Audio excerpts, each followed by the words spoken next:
السلام عليكم ورحمة الله وبركاته. أنا حذيفة محمد من قناة قصص حذيفة، ورجعت لكم اليوم بقصة جديدة.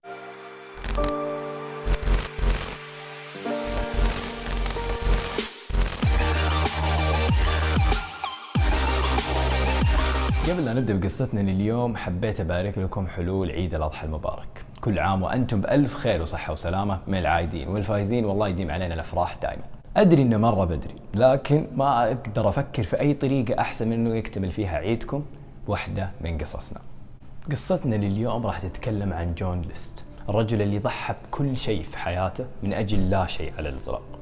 جون ليست هو رجل عائلة لأكثر من 3 أطفال، يملك عائلة مثالية يتمناها أي رجل في حياته، يسكن في منزل أشبه بقصر، وبزواج دام لأكثر من 20 سنة بدون أي مشاكل تذكر. 3 أولاد متميزين دراسيا، أي عائلة تتمنى الحصول على أطفال مثلهم. جون كان مدير تنفيذي في إحدى الشركات المرموقة، وحالة مادية أكثر من ممتازة.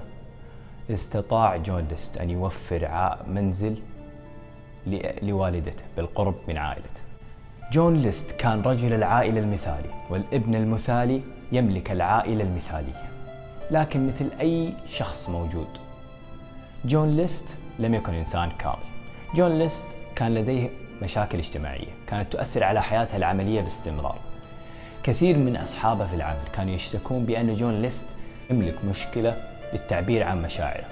أثرت مشاكل جون الاجتماعية على حياته العملية، وكان يطرد من وظائف باستمرار، لكن كان سرعان ما يجد البديل بسبب تميزه الوظيفي والأكاديمي. بدون أي مشاكل كان يتنقل من وظيفة إلى أخرى بدون علم عائلته.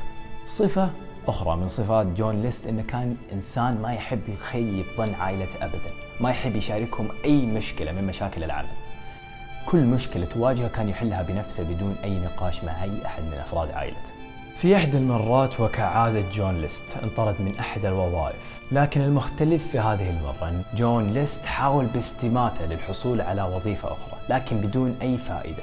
جميع محاولاته بات بالفشل، لكن بسبب عدم رغبة جون ليست بتخيب ظن عائلته أخفى هذا الموضوع عنه، وكان يستيقظ صباح كل يوم متظاهرا بالذهاب للعمل، ويذهب إلى محطة القطار ليمضي يومه كامل حتى أن يرجع للمنزل في نهاية اليوم بدون شك أي أحد من أفراد عائلته. لكن جون ليست بنفسه كان يعلم أن هذه الكذبة لن تنطلي على عائلته بالقدر الكافي، وكان يجب عليه أن يجد حل بأسرع طريقة ممكن، بسبب أن بيت العائلة كان بيت مرهون عقاريا. ما يعني أن إذا تأخرت العائلة في أي شهر لأي سبب من الأسباب، تأخرت العائلة عن سداد الدفعة المستحقة، ستطرد العائلة من خارج المنزل، مما أرهق تفكير جون ليست. لكن أخيرا جون ليست وجد الحل. في 9 نوفمبر عام 1971 قرر جون ليست بدلا عن مواجهة مخاوفه واعترافه لعائلته بفشله الذريع أن ينهي حياة جميع أفراد عائلته. استيقظ جون ليست في صباح ذلك اليوم كأي يوم عادي، تناول وجبة إفطاره. بعد مغادرة أطفاله للمدرسة باغت جون ليست زوجته وأطلق عليها النار في مؤخرة رأسها، منهيا حياتها. After the children left for school, John List put his plan in motion.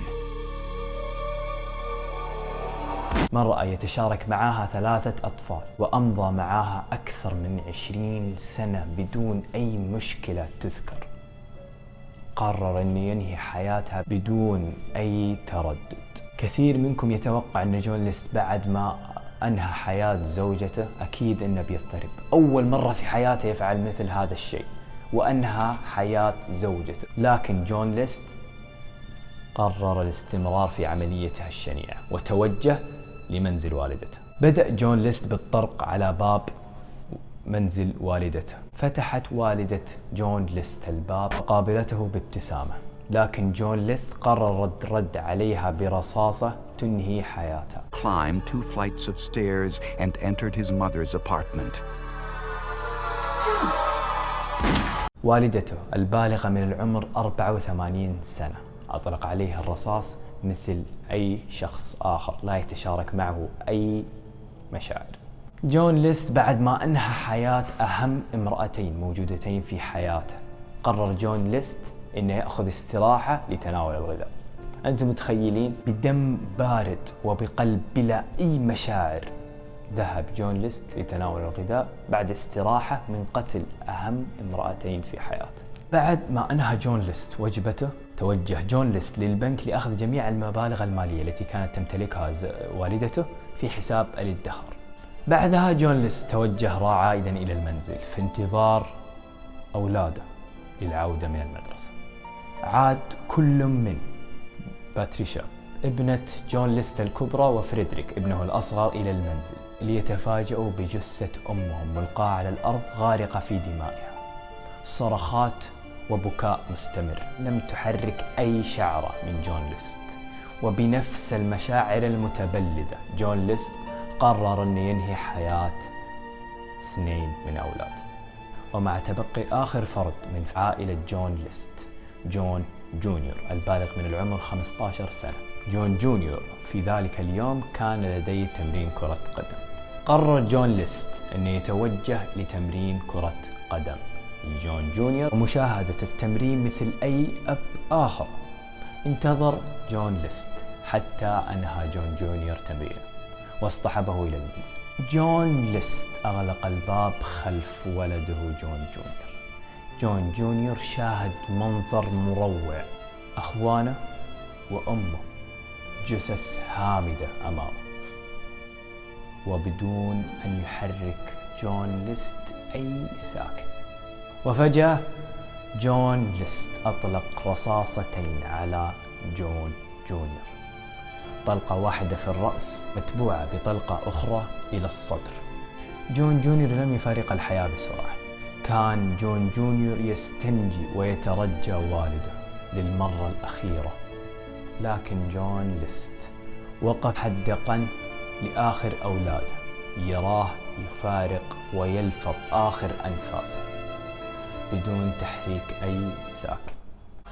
That it took longer for his oldest son John to die.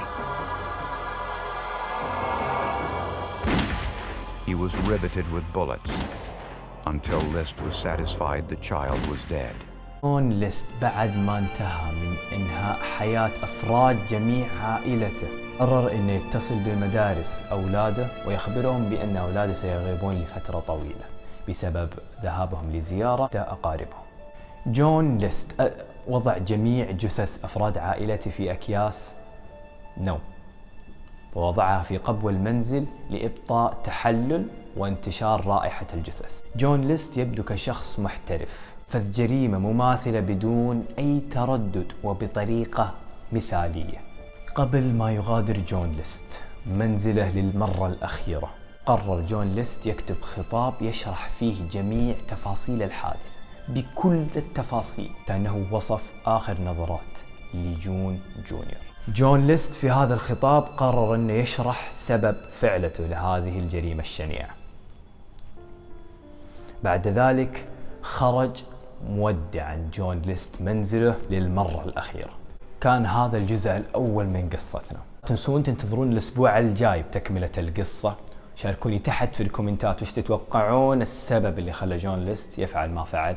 لا تنسون اللايك والسبسكرايب والشير وتشتركون في القناة وتفعلون زر التنبيهات عشان يوصلكم تنبيه أول ما ينزل الجزء الثاني من هذه القصة. سبحانك اللهم وبحمدك، أشهد أن لا إله إلا أنت، أستغفرك وأتوب إليك.